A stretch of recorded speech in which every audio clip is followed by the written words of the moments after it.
Amis, c'est bon. Amis et camarades, la question à laquelle nous essayons de répondre ce soir est la suivante. Comment faire pour que le sursaut du 7 juillet soit davantage qu'un sursis?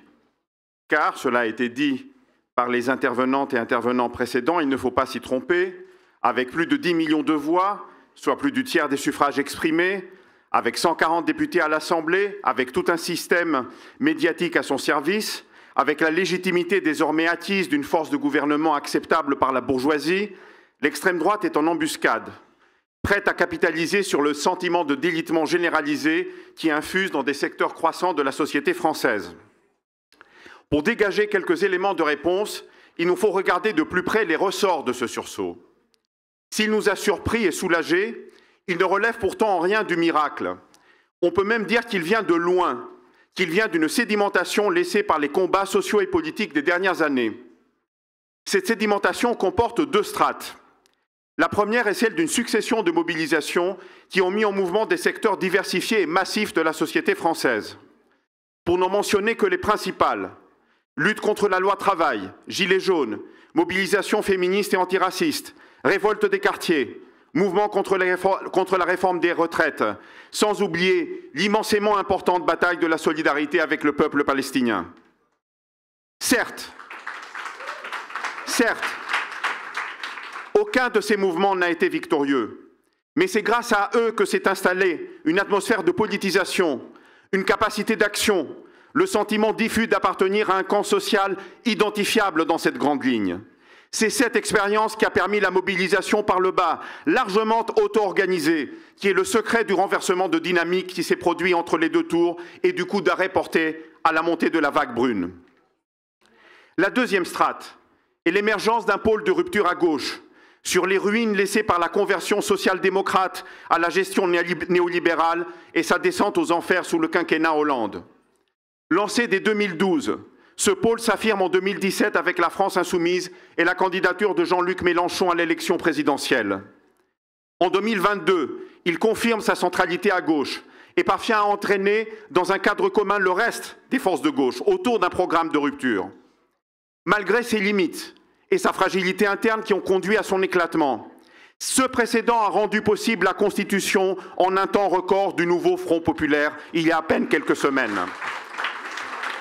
C'est ce nouveau Front populaire, quoi qu'on en pense par ailleurs, qui a permis de déjouer le plan de Macron lors de la dissolution.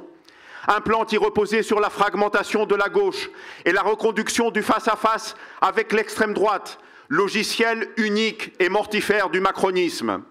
C'est ce nouveau Front populaire qui a également permis de mettre en échec l'autre volet de la stratégie du pouvoir: stigmatiser, criminaliser et isoler la France insoumise, pour revenir à la configuration d'une gauche domestiquée, une gauche qui se contenterait d'occuper une place subalterne dans un système politique dominé par le binôme du bloc bourgeois et du bloc néofasciste, tous deux au service des mêmes intérêts de classe.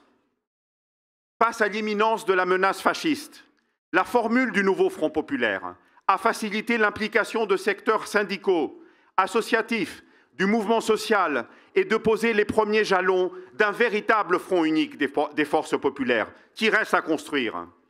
Disons-le clairement, l'existence de ce cadre fait partie de l'acquis de la période. Sa dislocation ne peut couvrir toute grande la voie au désastre.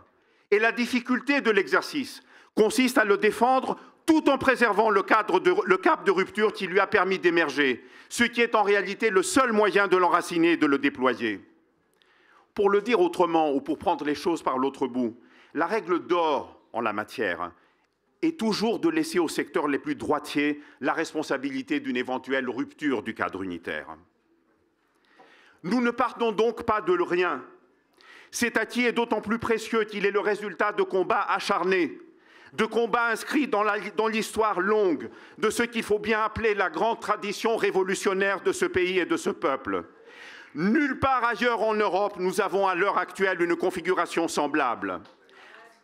La signification de la bataille que nous menons déborde donc largement de nos frontières et nous avons vu, le soir du 7 juillet, à quel point notre joie était partagée aux quatre coins du monde.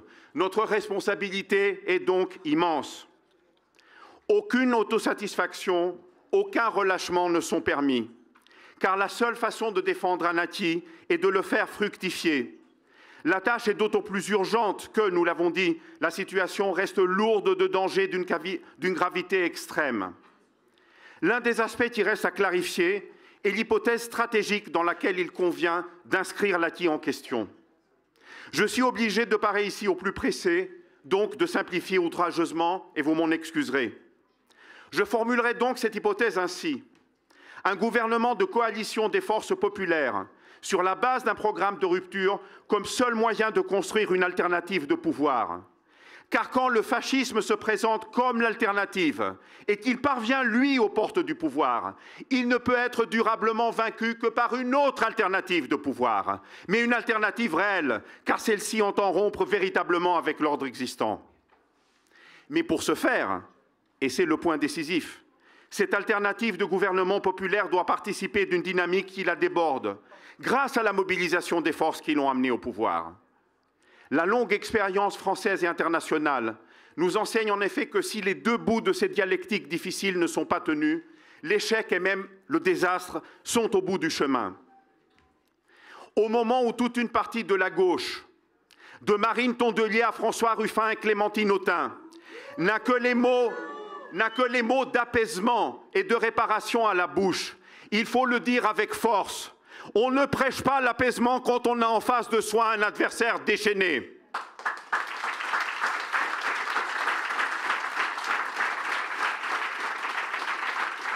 Et à ma connaissance, on ne cherche pas à réparer un objet quelconque que si on a décidé au préalable qu'il doit marcher comme avant, c'est-à-dire si on a renoncé à le transformer.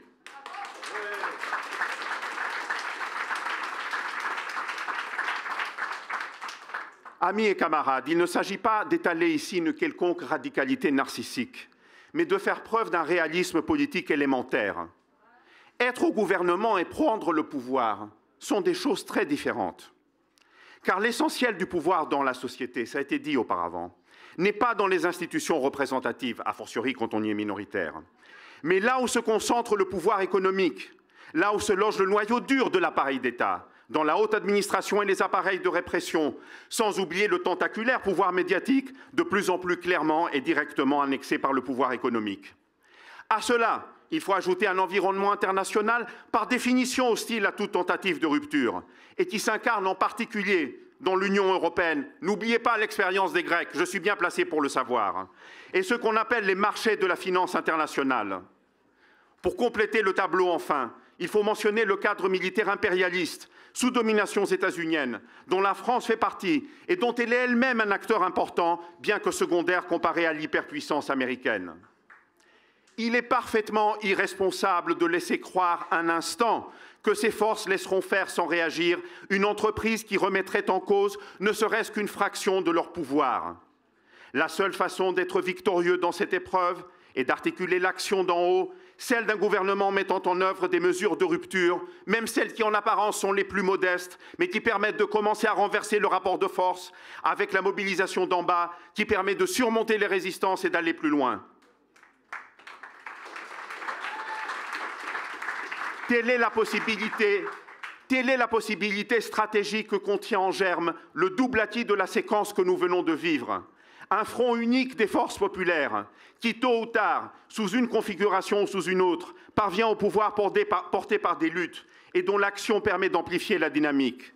Seule une telle articulation permet de garder le cap de la rupture et de renforcer le pôle politique qui le porte. Elle seule peut contrer les pressions étouffantes qui s'exerceront de l'intérieur et de l'extérieur pour pousser au renoncement et à la capitulation, comme ce fut le cas de tant d'expériences des gouvernementales de gauche en France et ailleurs. Amis et camarades, rassemblons-nous, c'est-à-dire organisons-nous sans attendre pour la construire.